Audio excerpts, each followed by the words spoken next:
হ্যাঁ,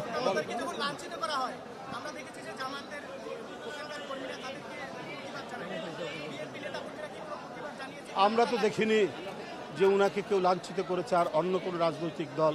এটা একটা বানানো কথা বিভিন্ন ইয়েতে ইউটিউবে মেক করছে। তো সুতরাং এই সমস্ত প্রশ্ন আপনি করবেন না। মির্জা ফখরুল ইসলাম আলমগীর এদেশের একজন বড় জাতীয় নেতা, তিনি প্রধান উপদেষ্টার সাথে জাতিসংঘের সভায় গিয়েছেন। এইগুলো এই সমস্ত এটা হচ্ছে বিতর্কমূলক কথা করছে। তার নামে বিভিন্ন অপপ্রচার আমরা কাল থেকে দেখছি, বিভিন্ন অপপ্রচারে লিপ্ত হয়েছে কিছু কিছু মিডিয়া। এটা সম্পূর্ণ মিথ্যা, অবৈধ, ভিত্তিহীন, মন গড়া। আমি বুঝি নির্মাণের শিল্প, সালাম স্টিল বোঝে ডিউরেবিলিটি। সালাম স্টিল, মোস্ট ডিউরেবল স্টিল। এসছেন তাদের নেতৃত্বে বরগুনা জেলা বিএনপি এবং পিরোজপুর জেলা বিএনপি একটি আদর্শ বিএনপির সংগঠনে পরিণত হবে আমরা বিশ্বাস করি। নজরুল ইসলাম মোল্লা এবং শাহীন দুজনই প্রতিষ্ঠিত, দক্ষ, আন্দোলন সংগ্রামে আপোষহীনভাবে তারা কাজ করেছে। একইভাবে পিরোজপুরের নজরুল ইসলাম খান এবং কিসমত প্রত্যেকটি আন্দোলন সংগ্রাম, পুলিশি নিপীড়ন, নির্যাতন সহ প্রত্যেকটি কর্মসূচিতে তারা কাজ করেছেন।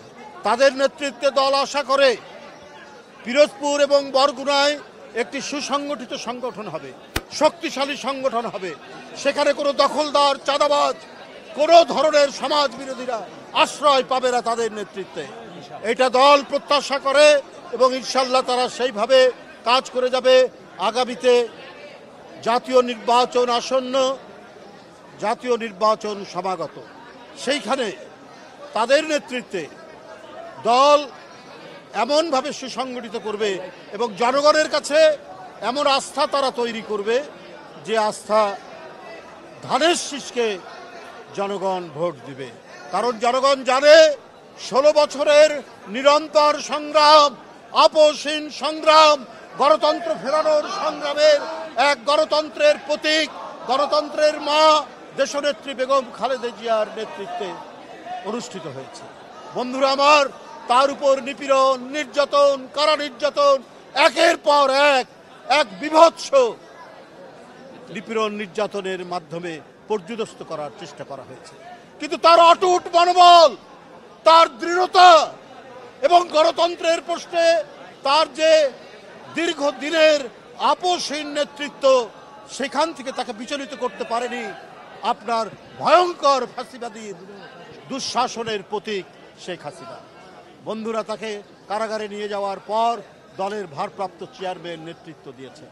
তিনি সারা দেশকে সুসংগঠিত করেছেন জাতীয়তাবাদের পতাকা তলে এবং এই রক্তপিপাসু শেখ হাসিনাকে পরাজিত করতে, পতন করতে তিনি যে পটভূমি রচনা করে তরুণদেরকে উদ্বুদ্ধ করে রাজপথে নামিয়েছেন, এইটা ইতিহাসের পাতায় উজ্জ্বল হয়ে থাকবে।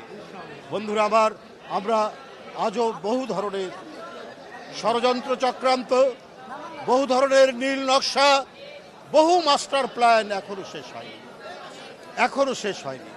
আমার কথা হচ্ছে যে আজকে যারা 28 লক্ষ কোটি টাকা পাচার করলো, যারা নিজেদের দুঃশাসন টিকিয়ে রাখার জন্য আহনাফ, ওয়াসিম আকরাম, আবু সাইদ, মুগ্ধ, যে তার নিজে গুলিবিদ্ধ হয়ে তার বন্ধুদেরকে বলছে পানি লাগবে, পানি, এই যে আত্মত্যাগের এক মহান নমুনা, মহান নিদর্শন, তার মধ্যে দিয়েই গণতন্ত্র ফেরানোর পথে আমরা অগ্রসর হয়েছি। বন্ধুরা, তো সুতরাং তাদের রক্ত যেন বৃথা না যায়, তাদের রক্ত কখনোই বৃথা যেতে দেওয়া হবে না।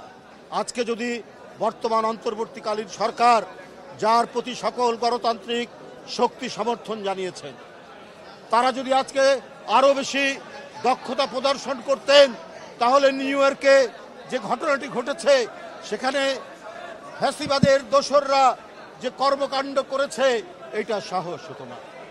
আজকে দুদক, দুর্নীতি দমন কমিশন, আপনারা যদি সেই দোসররা, যারা জনগণের টাকা, যারা জনগণের অর্থ আত্মসাৎ করে নিউ ইয়র্কে, লন্ডনে, দুবাইয়ে, কানাডায়, অটোয়ায়, সিডনিতে বাড়ি বানিয়েছে, অনেক সম্পদ তৈরি করেছে। আপনারা জানেন, খবরের কাগজে উঠছে প্রধানমন্ত্রীর ভাগ্নি, প্রধানমন্ত্রীর আত্মীয় স্বজন থেকে আওয়ামী লীগের মন্ত্রী এমপিরা কারো 602টা সম্পদ পাওয়া গেছে, কারো ফ্ল্যাট পাওয়া যাচ্ছে, অজস্র টাকা পাওয়া যাচ্ছে।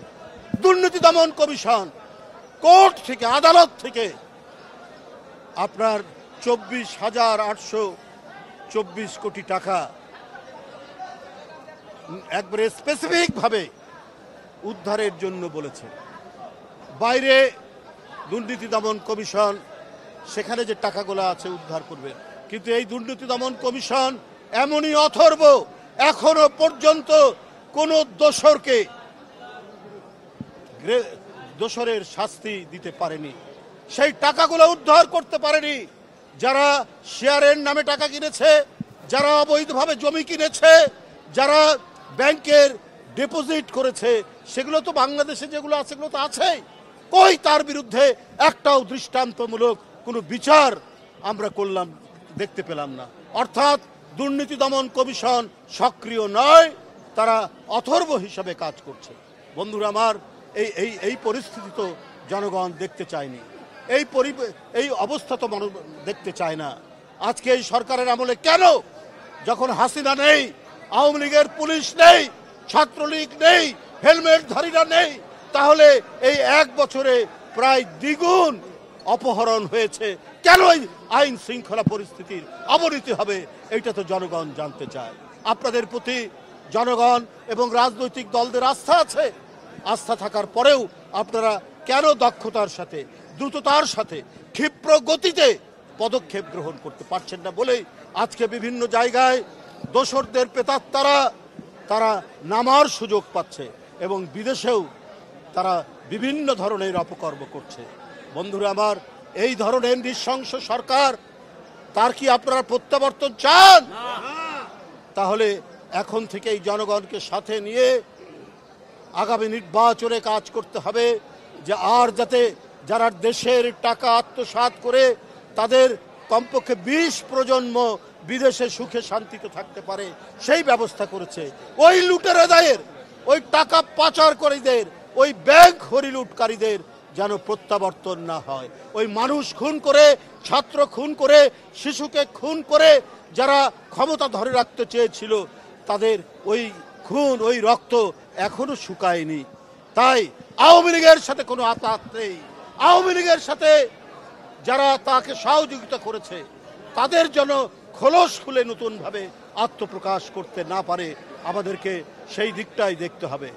বরগুনা জেলা বিএনপির নতুন আহ্বায়ক কমিটি নজরুল মোল্লা এবং শাহিনের নেতৃত্বে এবং পিরোজপুরের নজরুল ইসলাম খান এবং কিসমতের নেতৃত্বে যে নতুন আহ্বায়ক আংশিক কমিটি হয়েছে, তারা অতি শীঘ্র পূর্ণ কমিটি দেবেন, আহ্বায়ক কমিটি, এবং তারা জোরে সোরে কাজ করবেন, এই আশাবাদ ব্যক্ত করে আমি আর বক্তব্য এবং তাদেরকে শুভেচ্ছা এবং ধন্যবাদ জানিয়ে আমার বক্তব্য শেষ করছি। হ্যাঁ হ্যাঁ,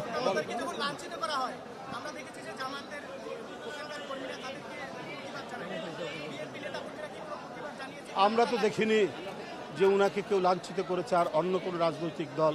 এটা একটা বানানো কথা, বিভিন্ন ইউটিউবে মেক করছে। তো সুতরাং এই সমস্ত প্রশ্ন আপনি করবেন না। মির্জা ফখরুল ইসলাম আলমগীর এদেশের একজন বড় জাতীয় নেতা, তিনি প্রধান উপদেষ্টার সাথে জাতিসংঘের সভায় গিয়েছেন। এগুলো এই সমস্ত এটা হচ্ছে বিতর্কমূলক কথা করছে, তার নামে বিভিন্ন অপপ্রচার আমরা কাল থেকে দেখছি, বিভিন্ন অপপ্রচারে লিপ্ত হয়েছে কিছু কিছু মিডিয়া। এটা সম্পূর্ণ মিথ্যা, অবৈধ, ভিত্তিহীন, মন গড়া।